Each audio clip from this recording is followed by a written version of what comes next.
Hello à tous les petits corbacs, aujourd'hui on se retrouve pour un épisode de podcast sur Mabon, donc un épisode beaucoup plus sur ce qui est la petite vie de Wicca, de sorcière. Donc pour les personnes qui sont intéressées par la naturopathie, je pense que cet épisode n'est pas forcément fait pour vous, mais si vous êtes curieux, je vous invite à rester. Mabon, on en a déjà parlé pour ceux qui me suivent depuis un certain moment, j'en ai déjà parlé sur mes réseaux sociaux, j'en parle aujourd'hui, c'est Mabon, à l'heure où je poste cet épisode. Donc c'est sur une période, c'est toujours entre le 20 et le 23-24 septembre. En général, c'est soit le 21, soit le 22 septembre. Ça correspond à l'équinoxe dans notre calendrier, et d'ailleurs, c'est de ça qu'il s'agit.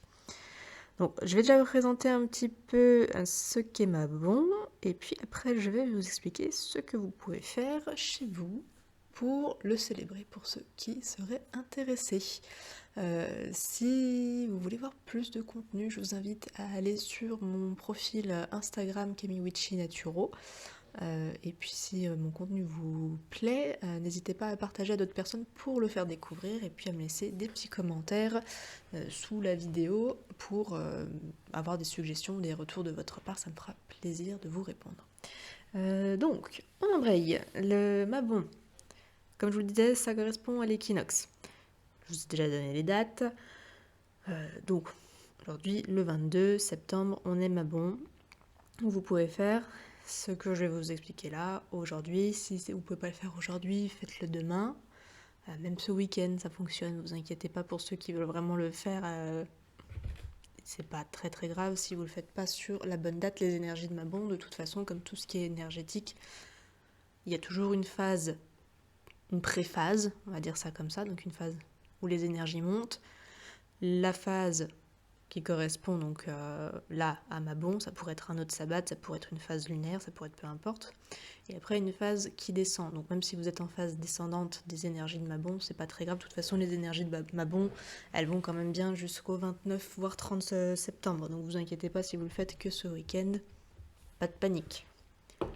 Donc Mabon, équinoxe. Donc qui dit équinoxe dit que on se retrouve au niveau de la lumière et de l'obscurité, on est sur un équilibre. Il fait à peu près autant, normalement, même le jour de l'équinoxe, il fait autant jour et autant nuit.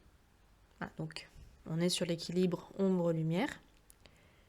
Et c'est ça qu'on célèbre. C'est pour... Ça marque la phase de transition de l'été à l'hiver, mais dans la période d'équilibre qui est l'automne, surtout en période d'équinoxe. Donc on fait un équilibre entre le feu et l'eau parce que donc l'été est représenté par le feu et l'automne par l'eau. Donc on fait cette transition. Et donc la nature fait cette transition. Et vu que nous, en tant qu'êtres vivants sur Terre, on suit, on s'adapte à notre environnement. Et vu que la nature transite, commence à se mettre un peu en veille, et à nous, on fait ça. Donc, je vous avais déjà expliqué sur mon épisode par rapport au sabbat que, enfin, moi, dans ma façon de faire, c'est juste pour. Je me sers des sabbats, la roue de l'année celte, pour reconnecter avec justement cette partie de la nature, où souvent, en plus, dans les milieux urbains, je pense que je trouve que c'est quand même plus véridique. On ne se rend pas forcément compte de l'évolution de la nature, on va s'en rendre compte par rapport au fait qu'il fasse beau, chaud, pluvieux, au y a de la neige, mais on ne fait pas forcément attention à tout ce qui est, par exemple, les plantes qui vont pousser, les arbres avec les feuilles qui deviennent oranges. Les gens ne font pas forcément attention, et en ville, c'est plus difficile de faire attention vu qu'il y a moins de nature, moins de verdure. Et en général, les personnes sont moins éduquées à l'évolution de la nature par rapport à la cueillette. Parce que déjà, quand vous savez quand est-ce que vous devez ramasser telle et telle plante, tel fruit, tel légume, en général, vous êtes plus au courant, vous êtes plus à même, vu que vous dépendez vraiment de la météo, de la nature, vous faites plus attention au cycle. Donc souvent, c'est plus les gens à la campagne qui font attention à ça. Mais non, c'est ni bien ni mal, c'est juste, après, c'est l'environnement qui fait que l'environnement dans lequel vous vivez. Mais là, je m'égare un peu. Donc, On part donc sur une période de transition, comme la nature. On suit le mouvement réellement de la nature. Et vu que la nature part en repli sur elle-même, la preuve, les feuilles jaunissent. Pourquoi les feuilles jaunissent? C'est pas parce qu'il fait plus froid, c'est parce que sinon au printemps les feuilles elles jauniraient aussi. Mais les feuilles jaunissent parce qu'il y a moins de luminosité, qu'elles sentent l'énergie, les plantes, les arbres sentent l'énergie qui descend pour les arbres caducs, à feuilles caduques, et ça entraîne une baisse de la chlorophylle dans les feuilles n'étant pas les éléments les plus vitaux sur cette période-là, vu que l'arbre a déjà produit ses fruits, il enlève la chlorophylle des feuilles pour gagner en énergie, et il stocke toute son énergie où c'est le plus vital pour lui, c'est-à-dire les racines, au chaud, sous la terre. Et nous, qu'est-ce qu'on fait? Qu'est-ce que font tous les animaux qui sont pas très adaptés au froid en général? C'est pour ça que la plupart des animaux hibernent. Tout le monde en fait commence à faire ses réserves à l'automne et à rentrer au chaud. Donc par exemple, c'est normal de faire du stockage même au niveau de votre poids sur la période hivernale.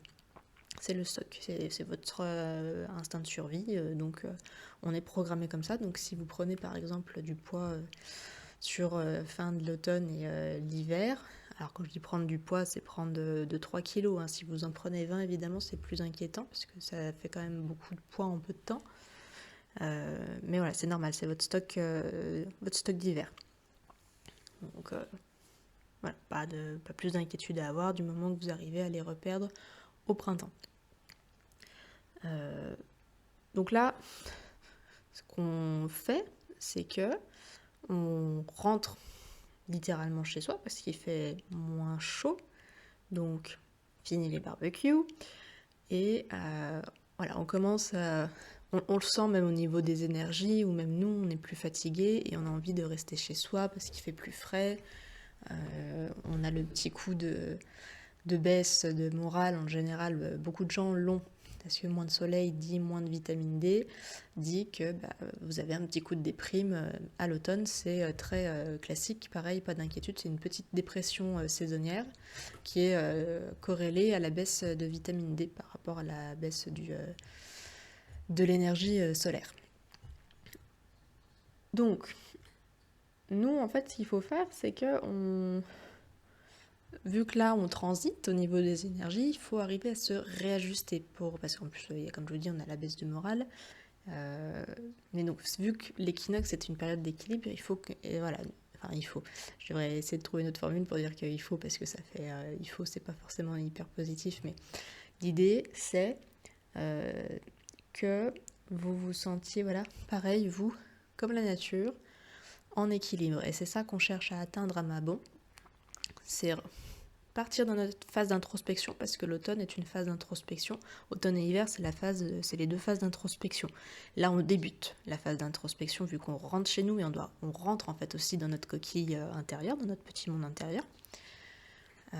L'idée, voilà, c'est d'équilibrer, arriver, voilà, à toujours se sentir bien en étant chez nous. Alors oui, on a la petite baisse de morale, mais voilà, on essaye d'équilibrer pour que nos énergies aussi, on les repose, parce que vous avez remarqué qu'à l'automne, on a l'immunité qui baisse.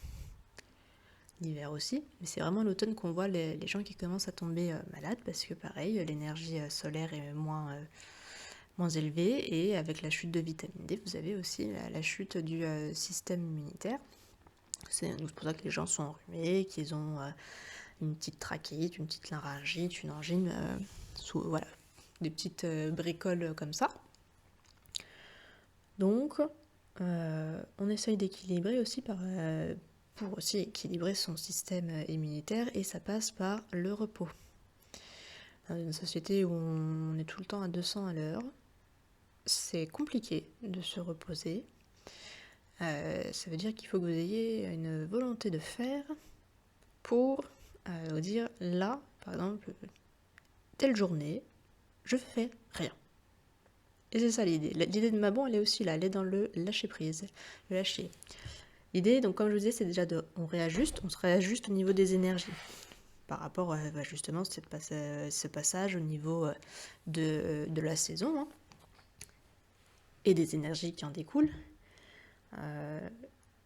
Et on fait, vu que je vous parlais de phase d'introspection, c'est la période en fait là des dernières moissons. Si on part d'un quelque chose d'un peu plus concret, donc par exemple on va accueillir les pommes, les châtaignes vont commencer aussi, il y a les citrouilles, voilà, c'est les dernières récoltes. Ça symbolise aussi les fruits. Si vous avez suivi aussi les autres épisodes de podcast sur d'autres sabbats, que vous avez semé à Imbolc, donc en février, et à Ostara, qui correspond à l'équinoxe de printemps. Donc, à ces périodes-là, en fait, vous avez posé des intentions, surtout à Imbolc. Imbolc étant vraiment l'origine. Et Ostara, on réajuste un peu, on peut changer 2-3 trucs. Mais là, c'est le moment du bilan, de vous dire, voilà, même si vous n'avez pas fait une bulk en février, mais en général, les gens font leur bilan un petit peu quand c'est autour du 1er janvier avec les résolutions. Vous dire, voilà, j'avais posé telle intention en début d'année sur mon année à venir. Et voilà, qu'est-ce qui s'est passé? Moi, par exemple, je pose mes intentions au 31 octobre pour Samhain. Voilà, chacun fait comme il veut. L'idée, c'est de vraiment partir de votre origine, de ce que vous aviez posé comme intention au départ, il y a 6 mois, il y a 9 mois, il y a 1 an, et de vous dire, voilà, j'ai voulu, voilà, par exemple, j'ai voulu changer de conditions de travail, par exemple. Donc, vous regardez ensuite qu'est-ce que vous avez mis en place au fur et à mesure, vous faites le point. Donc moi je vous invite à prendre un crayon et un papier, vraiment faire une introspection profonde, pas juste penser comme ça, vraiment creuser, bien poser à plat. Et ça va vous permettre de poser toutes les petites actions en fait, parce qu'il y a plein de choses que vous ne vous rendez pas forcément compte. Et là, donc vous allez lister tout ce que vous avez fait, jusqu'au résultat que vous avez aujourd'hui, à l'instant T. Et là, vous dire, ok, aujourd'hui, j'ai ça. Voilà, j'ai mon point de départ, j'ai posé cette intention-là. Aujourd'hui, je suis à mon point d'arrivée. Qu'est-ce que j'ai? Voilà, qu'est-ce que j'ai obtenu par rapport à mon intention de départ? Est-ce que j'ai obtenu ce que je voulais? Est-ce que j'ai obtenu rien du tout? Parce que j'ai pas mis d'action en place. Est-ce que j'ai obtenu une partie de ce que je voulais, mais qu'il y a d'autres choses enfin voilà, il faudrait réajuster. Donc encore une fois, on réajuste. Et du coup, vous faites le tri. On est dans des énergies de tri, comme le nettoyage de printemps, il y a le nettoyage d'automne, c'est maintenant. Là, vous faites le tri, vous vous dites, ok, donc là, j'ai ça, mais je veux réajuster pour avoir encore un peu plus ici. Mais ça, il y a un truc dans mon résultat que j'ai obtenu, mais dont j'ai pas besoin. Donc je m'en débarrasse. Si on reprend l'exemple du travail, donc par exemple, voilà, on reprend donc j'ai changé mes conditions de travail, ce qui est mon cas par exemple, je ne suis plus dans mon métier, mon ancien métier. Je travaillais dans l'hôtellerie, aujourd'hui je suis en reconversion professionnelle en formation de naturopathie. Voilà, donc là ça c'est ma situation à l'instant T, et moi voilà, donc on va dire ça comme ça. En parallèle, maintenant je propose donc des services de tirage de cartes et soins énergétiques, ce qui n'était pas prévu. Est-ce que ça me convient? Voilà, on peut faire le point sur tout ce qui est... ouais, là je me dis, je suis en train de faire mon dossier pour monter mon business. Donc, je vais faire formation de naturopathie, donc pour être conseillère en naturopathie dans un premier temps. Je fais mes tirages de cartes, je fais mes soins énergétiques. Est-ce que ça, je veux le faire? Est-ce que je le garde, vu que c'était pas prévu au départ, que je pensais pas du tout le mêler, ou pas? Est-ce que, par exemple, les réseaux sociaux, personnellement, je vous donne mon exemple personnel un peu pour vous essayer de comprendre de manière plus concrète, me prennent beaucoup de temps par rapport à la création de contenu. Est-ce que je veux garder mes réseaux sociaux. Est-ce que je veux garder que Instagram? Est-ce que je veux garder que Facebook? Est-ce que je veux rajouter un autre réseau? Est-ce que je garde ma chaîne d'épisodes de podcast? Voilà. Ça, c'est des questions que je peux me poser. Donc, par exemple, là, dans tout ce que je vous dis, je garde tout. Par contre, sur Instagram, donc là, j'ai fait sur le mois de septembre un challenge, un mois, un réel par jour. Je vais le faire qu'un mois. Je vais pas le faire sur les autres mois. Je me suis aperçue que les réels, j'aimais bien, par exemple, vous voyez, sur Instagram, si vous connaissez un petit peu le mécanisme, et que certainement, je ne vais faire plus que des réels et plus de posts. Parce que je me suis aperçue que j'aimais mieux, grâce à ce challenge, les réels. Par contre, je le ferai pas tous les jours. Et donc, très certainement, je vais switcher les posts. C'est un exemple. Par rapport à ma reconversion pro, je suis très contente de la formation de naturopathie. Mais si j'enlevais par exemple les guidances avec les cartes et les soins énergétiques, ce serait pas moi au complet. Donc ça, je veux les garder, même si c'était pas prévu au départ. Voilà. Je me suis posé la question aussi par rapport aux réseaux sociaux, si j'allais rajouter TikTok. Et ça, la réponse est non, je ne rajoute pas TikTok, je n'ai pas de temps à perdre avec 10 000 réseaux sociaux. Instagram me convient bien, Facebook, je l'ai.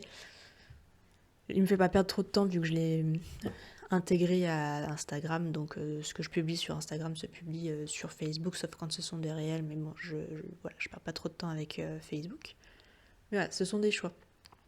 Et je laisse de côté. Ce sont des choix de vie là par rapport à ma création d'entreprise. J'ai eu le choix entre plusieurs organismes pour commencer à créer le projet.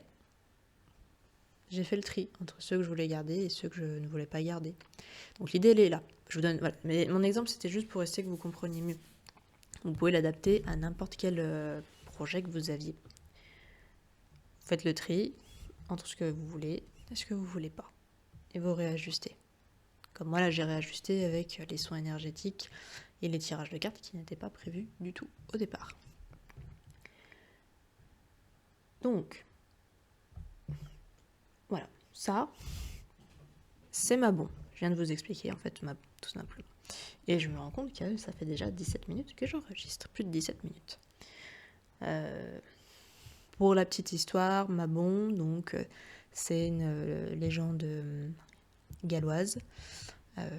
C'est une divinité qui a été enlevée, kidnappée aux enfers quand elle était bébé. Donc en fait, ça fait penser à Perséphone, qui est enlevée pour aller aux enfers, qui est enlevée par Hadès.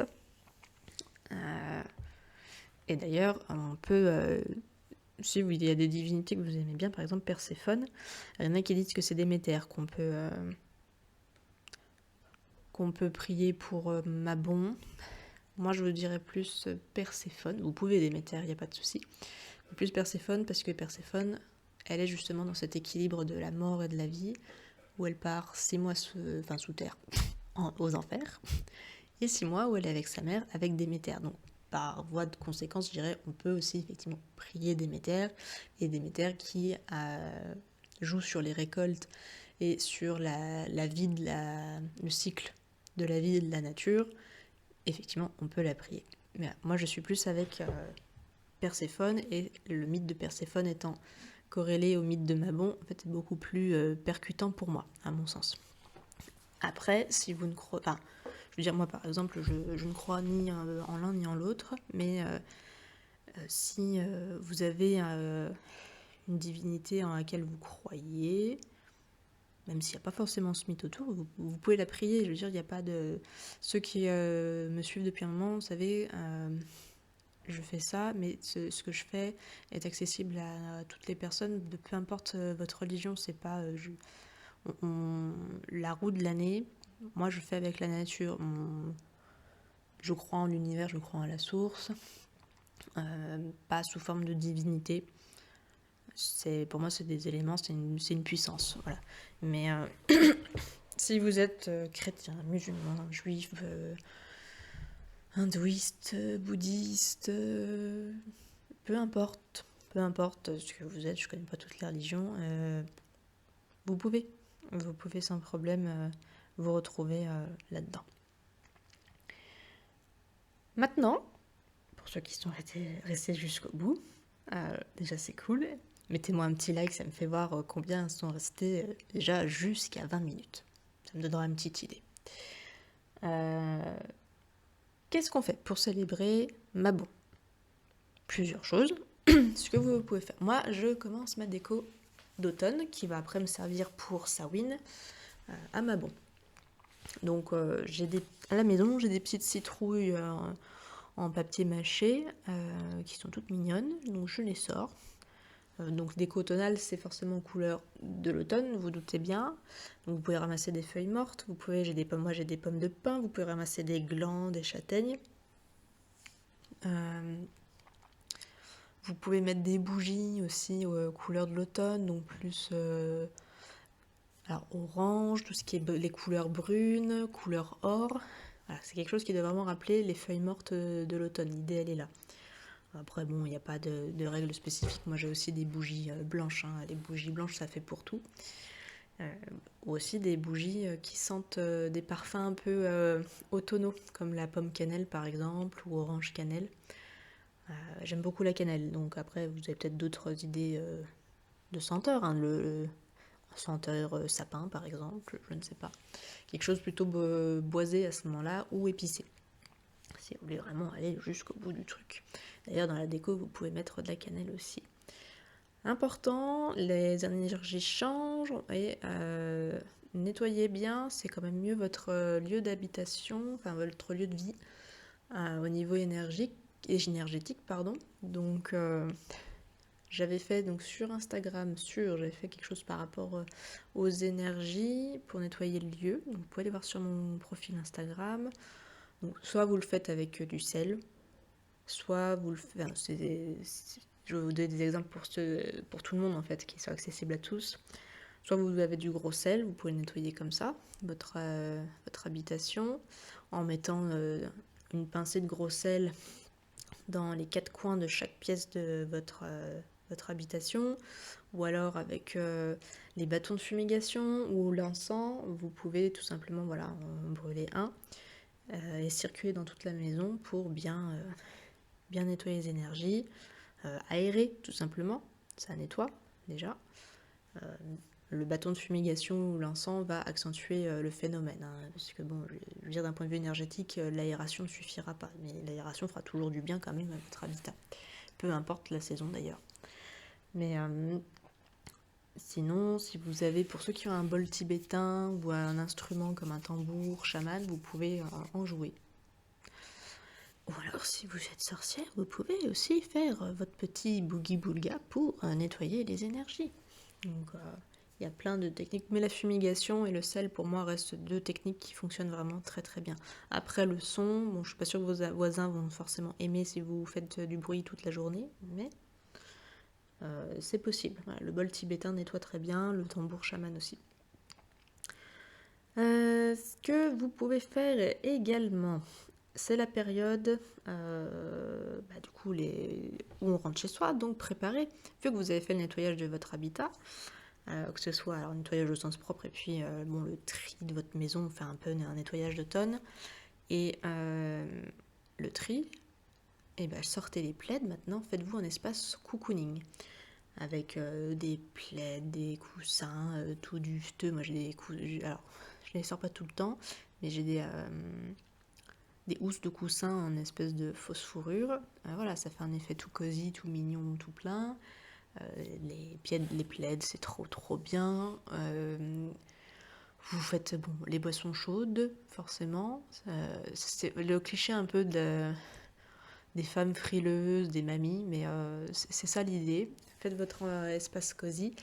Et si vous êtes quelqu'un de créatif, vous pouvez vous préparer un coin créativité, si vous avez suffisamment d'espace chez vous, pour faire de la peinture, du tricot, je sais pas, en espace lecture. Voilà, ce petit coin cosy, très un peu comme dans les coffee shops qui font bibliothèque en même temps. Je sais pas si vous voyez le style, c'est trop bien. ouais, faites votre petit coin comme ça. Si vous avez une bibliothèque, vous le faites pas très loin de votre bibliothèque, comme ça, même si vous avez la flemme, vous avez juste à tendre le bras pour prendre votre bouquin, c'est super. Et voilà, c'est parti. Vous avez une maison toute cosy. Voilà. Et en gros, c'est voilà, vous préparez un petit coin dans votre espace de vie. Vous pouvez vraiment vous détendre, vous ressourcer. C'est vraiment on va dire le coin glandage. Ce que, par exemple, ouais, glandage, mais dans le sens où vous allez bouquiner, pas faire une sieste, parce que pour faire une sieste, tant qu'à faire, vous prenez votre canapé ou votre lit. Mais voilà, votre petit coin. Vraiment, cosy. Ce que vous pouvez faire aussi, c'est un bain, alors un bon bain chaud. Si vous avez une baignoire, évidemment, sinon ça va être compliqué. On peut faire un bain purifiant donc avec du gros sel, encore une fois. Donc voilà, moi je travaille avec le gros sel principalement. Mais vous pouvez vous faire vos propres sels de bain, hein, ça fonctionne. Vous prenez du gros sel dans un pot et vous faites infuser des épices, des plantes aromatiques. C'est mieux que les sels chimiques que vous allez trouver dans les parfumeries ou les supermarchés. Et voilà, c'était un petit aparté, mais voilà, faites-vous juste déjà un bain chaud pour prendre du temps. L'idée, elle est vraiment de connecter avec l'énergie de je rentre dans ma coquille, je me repose, je prends soin de moi, je suis vraiment en période de ressourcement et d'introspection. Donc voilà. Et à côté de ça, on reste dans le côté un peu cosy, plus gourmand, on peut cuisiner la pomme sous toutes ses coutures. Bon, alors la pomme, vous pouvez aussi le potiron, ça commence voilà, à venir. Mais là, on est plus dans la pomme, parce que d'ailleurs, petite anecdote, il y avait une période où les gens à Mabon, pour, c'est pas vraiment récompenser les professeurs d'école, mais pour leur montrer qu'ils avaient quand même une reconnaissance vis-à-vis de l'enseignement, offraient des pommes. Parce que ça se faisait à la campagne, hein, évidemment, pour les gens qui avaient des pommiers, ce qui était quand même plutôt courant. Ils offraient des pommes. Et tous les dérivés de pommes, donc la tarte à la pomme, la compote, la pomme cuite, plein de choses. Donc voilà, moi je fais de la compote. D'ailleurs, ça me fait penser qu'il va falloir que je me prenne des petits trucs pour faire de la compote. Avec de la cannelle, évidemment, parce que j'aime beaucoup la cannelle. Mais vous pouvez faire tout ça. Ceux qui savent faire du cidre, faites du cidre. Voilà. Mais la pomme, vous pouvez la décliner sous toutes ses coutures. Après, vous pouvez aussi mettre, si vous avez la chance d'avoir un potager, c'est la période de faire vos bocaux, par exemple. Voilà, c'est un atelier un peu cuisine. C'est toujours un atelier cuisine en général dans un Saint-Bat. Et sinon, ce que vous pouvez faire aussi, c'est vous offrir un soin énergétique, comme en général aux intersaisons on va chez l'ostéopathe. Et ben là, vous pouvez aussi vous faire un soin énergétique pour réajuster tout ça. Et peut-être vous voulez les deux, un tirage de cartes pour voir vos énergies du moment. Alors quand je dis tirage de cartes, c'est plus une guidance qu'une voyance. Pour ma part, je préfère les guidances que les voyances qui peuvent donner de faux espoirs aux personnes. Voilà. Les guidances pour moi sont plus justes. Mais bon. Donc soit voilà, vous pouvez faire un soin énergétique et tirage de cartes, soit l'un soit l'autre, soit les deux comme vous voulez. Ça peut vous aider justement pour appréhender l'automne. Donc, comme je vous l'ai dit tout à l'heure, je me suis ouverte aux soins énergétiques et aux guidances, donc les tirages de cartes. Ça c'est possible, donc de prendre rendez-vous donc sur mon lien Instagram. Je l'ai mis dans le lien de ma description et sur YouTube. Je vais regarder en même temps que je vous parle, mais il me semble que je l'ai fait aussi, que vous pouvez réserver sur Calendly. De toute façon, ça se trouve sur Calendly, sinon vous pouvez m'envoyer un message sur YouTube. Vous avez accès à mon adresse mail. Vous pouvez m'envoyer un message pour réserver une séance, que ce soit d'un soin énergétique ou d'un tirage de cartes. Ça se fait à distance, donc même si vous habitez à l'autre bout de la planète, il n'y a pas de souci. Pour les guidances, je vous envoie un lien de la vidéo sera privé, hein. Comme ça vous y aurez accès. Ça peut se faire soit et je me suis aperçue que mon micro a coupé, donc les guidances peuvent se faire soit en direct, donc comme ça on se voit directement par Zoom et vous me posez les questions directement, soit vous me posez la question par mail et je vous enverrai un lien privé avec le lien de la vidéo YouTube. Donc ce sera accès que pour vous, hein, évidemment. Pour les soins énergétiques, ça se fait à distance également. Donc oui, vous pouvez faire la prise de rendez-vous sur mon profil, je sais pas si ça se dit, la page de profil YouTube. J'ai vérifié, donc il y a une zone, ça s'appelle la couverture, un peu comme Facebook, où vous avez marqué prise de rendez-vous et à côté vous avez le petit logo Instagram et le petit logo Facebook. Donc voilà, c'est ici. Sinon vous allez sur Calendly, vous allez trouver, hein. Et sinon sur mon Instagram, vous avez le lien directement, c'est aussi tout aussi facile. Donc voilà, si ça vous intéresse, ce soir à 21h, je poste la vidéo avec le tirage des énergies de Mabon. Et sinon, on se dit à bientôt pour un nouvel épisode. Ciao ciao!